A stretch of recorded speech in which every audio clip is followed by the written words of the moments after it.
Dans Magic, les cartes les plus chères ne sont pas toujours celles qui améliorent le plus ton deck. Et aujourd'hui, on va voir exactement pourquoi et surtout où tu devrais mettre ton argent.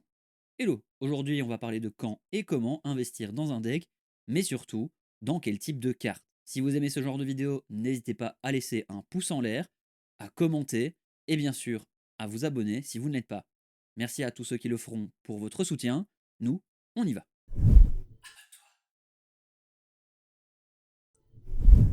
Dans la vidéo sur le budget, on disait que la puissance venait de l'exécution. Ici, on va parler d'investissement, quelles cartes améliorent toutes tes parties et quelles cartes n'amélioreront que certains cas particuliers.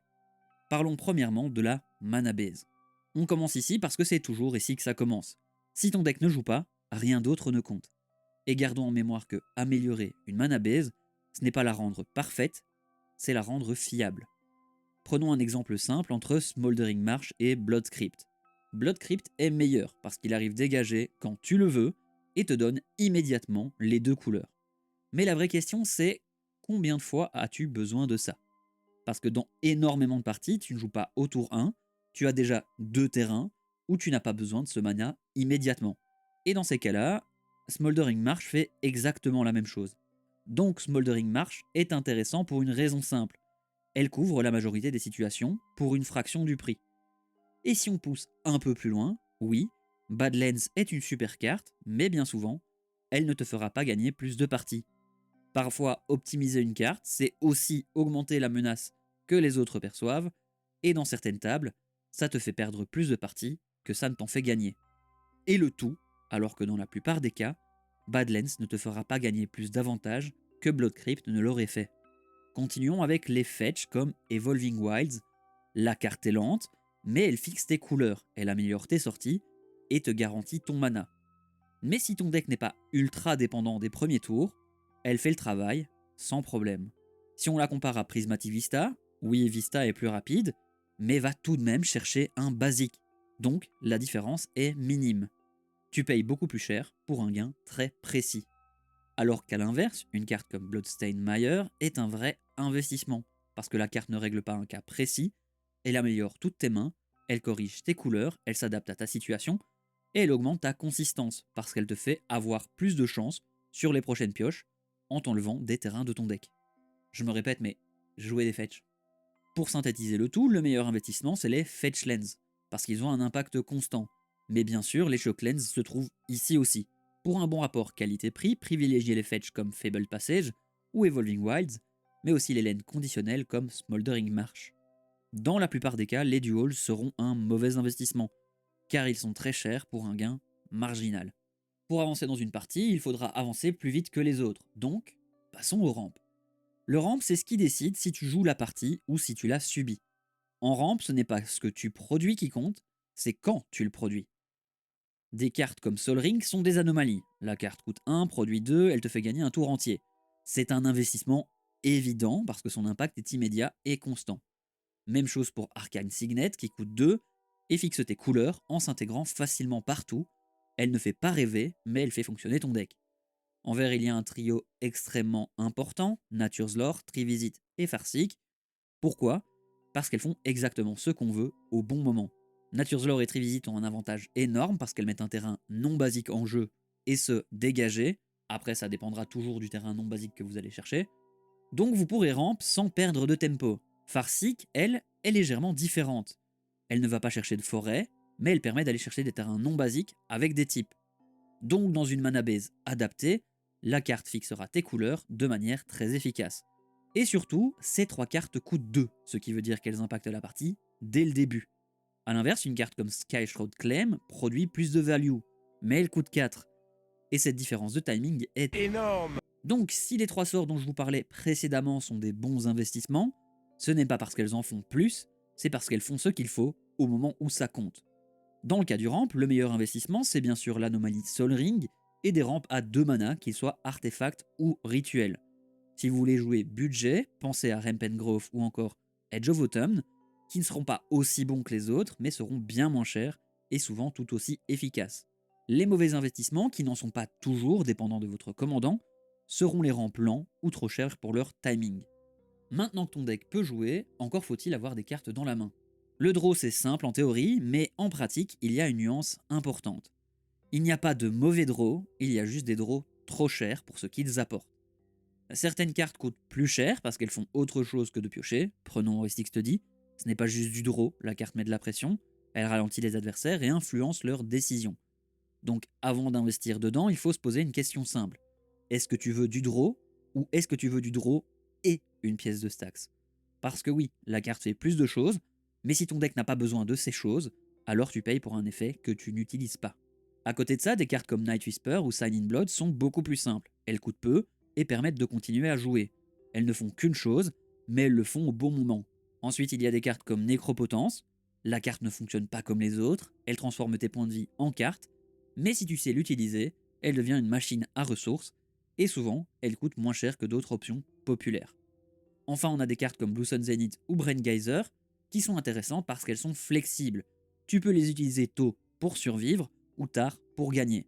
Et avec du mana infini, elles deviennent même une condition de victoire. Donc ces cartes valent leur prix parce qu'elles restent utiles à toutes les étapes de la partie. Pour le draw, le meilleur investissement seront les draws répétés et flexibles. Si vous jouez budget, il vaudra mieux privilégier les draws simples et efficaces. Et dans les mauvais investissements, on pensera à des cartes comme Ristic Study. J'ai bien dit des cartes comme Ristic Study, pour lesquelles il faudra payer trop cher, mais qui vous donneront des effets annexes, pas toujours utiles. L'effet de Ristic Study, il est fort, si fort que les gens se tournent vers vous. Ce qui fait qu'au final, le problème, c'est à peu de choses près le même problème qu'avec Badlands. Mais tu voudrais peut-être trouver ce dont tu as besoin grâce à des tuteurs. Les tuteurs rendent ton deck cohérent, et pour ça, Demonic Tutor est la référence. La carte coûte peu à lancer, la carte cherche n'importe quoi, et elle garantit ton plan. Mais dans un deck spécifique, Diabolic Intent est intéressant pour d'autres raisons. Il demande un sacrifice, et ce sacrifice peut être un avantage. Donc la contrainte devient une synergie. En suivant cette logique, Gamble et sa défausse semblent être un défaut. Mais dans certains decks, défausser une carte est exactement ce que vous voudrez. Si tu gagnes avec un rituel ou éphémère, tu peux penser à Solve the Equation, en plus de Mystical Tutor. En bref, les tuteurs peuvent s'adapter à ton deck. A l'inverse, Imperial Seal est très cher, et à la différence avec les alternatives, il ne s'adapte pas. Il sera toujours bon, mais bien trop cher. Si vous devez mettre de l'argent dans un tuteur, le meilleur investissement sera donc Demonic Tutor, parce qu'il est parfait, mais dans un bon rapport qualité-prix, Green Sun Zenith, Gamble, Diabolic Intent, voire même Grim Tutor feront le même taf pour 3 fois moins cher. Après, les tuteurs, ça coûte souvent cher de toute façon.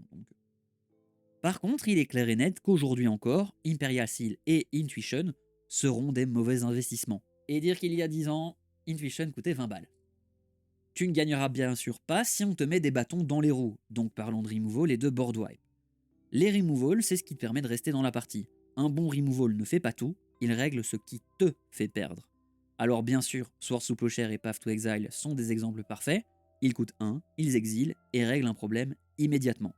Mais des cartes comme Infernal Grasp ou même Go for the Throat sont aussi de très bons investissements, parce qu'elles font ce qu'on attend pour un coût raisonnable. Du côté des board wipe, Wrath of God est une référence, mais dans 99% des cas, Day of Judgment fait la même chose parce que dans 99% des cas, la régénération ne changera rien. Les board wipes sont importants, ils permettent de revenir dans la partie, de casser une avance, de rééquilibrer une situation. Mais encore une fois, tu n'as pas besoin de payer plus pour un effet marginal. Les meilleurs investissements seront les removals rapides et efficaces que sont Pass et Sword, parce qu'ils règlent le problème immédiatement et sans dépenser trop de mana. Pour les board wipes, on parle de mettre de l'argent dans des sorts qui coûtent moins cher en mana, histoire de pouvoir repartir avec ce qu'il nous reste pour le tour. Je pense donc à des cartes comme Toxic Deluge par exemple. Pour un bon rapport qualité-prix, les removals profiteront souvent de cartes à 2 voire 3 mana, si possible monocolores, quand les board wipes iront chercher des effets puissants comme Day of Judgment.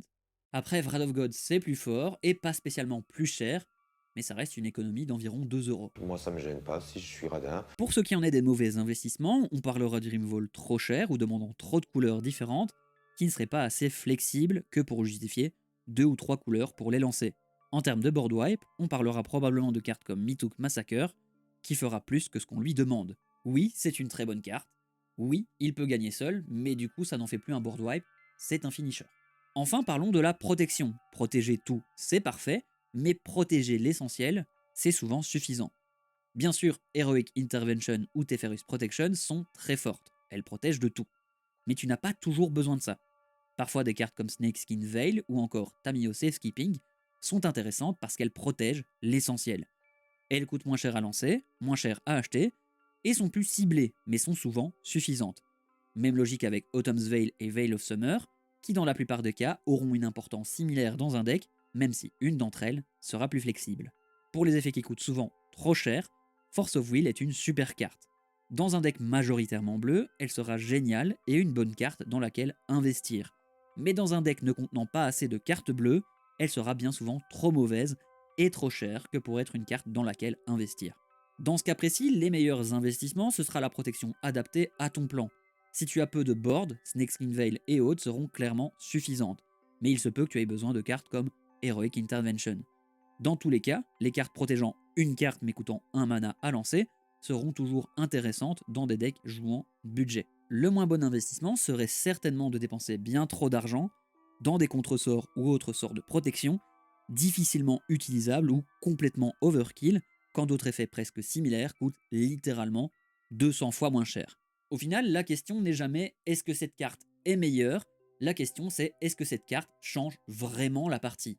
Et répondre à cette question, c'est ça, investir intelligemment. Si tu dois retenir un ordre simple pour investir, commence par la mana base, ensuite le ramp et le draw, puis le removal et la protection, et seulement après, les cartes qui gagnent la partie.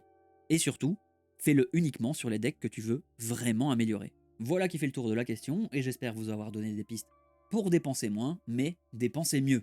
Merci à vous d'avoir suivi la vidéo, n'hésitez pas à laisser en commentaire les cartes qui vous semblent de bon investissement, à mettre un pouce en l'air, voire à hyper la vidéo si vous êtes sur téléphone, et bien sûr, si vous avez fait tout ça, n'hésitez pas à vous abonner si jamais vous ne l'êtes pas encore. Merci à tous pour votre soutien, nous, on se retrouve les mardis, jeudis et vendredis à 21h15 sur la chaîne Twitch Adesisco, dispo dans la description, mais on se retrouve bien sûr dimanche prochain pour une nouvelle vidéo.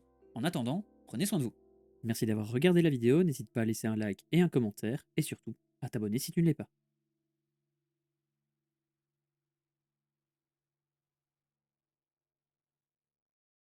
Tiens, t'es encore là toi?